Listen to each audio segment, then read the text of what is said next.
আসসালামু আলাইকুম। জীবনের লক্ষ্য আর উদ্দেশ্য কখনোই আমাদের সামনে কিন্তু গোপন ছিল না। কেন আমরা এখানে এসেছি, কী উদ্দেশ্যে এসেছি, কিভাবে কাটাতে হবে এই জীবন, সমস্তটাই আমাদের সামনে তুলে ধরা।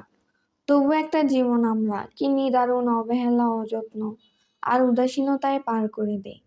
মাঝে মাঝে যখন জানলার ধারে গিয়ে আকাশ দেখি, মনে করি নিজের অতীত, তখন ভারী আফসোস লাগে। রেখে আসা সময়গুলোর জন্য বড্ড মায়া হয়। আরও কত যত্নে, কত পরিপাটি করে কাটানো যেত সময়গুলো, কত কি করা যেত, শেখা যেত, ভাবা যেত।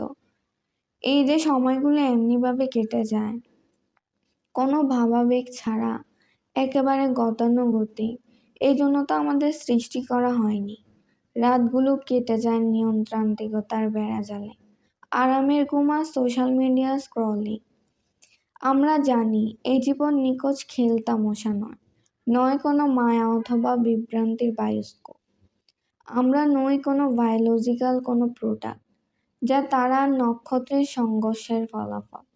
আমরা কোনো অন্ধ প্রক্রিয়ার অনুঘটকও নই। আমরা সুশৃঙ্খল পরিকল্পনার একটি অংশ, যা আল্লাহ সুবহানাহু ওয়া তাআলা আমাদেরকে সৃষ্টি করার মাধ্যমে বুঝিয়েছে।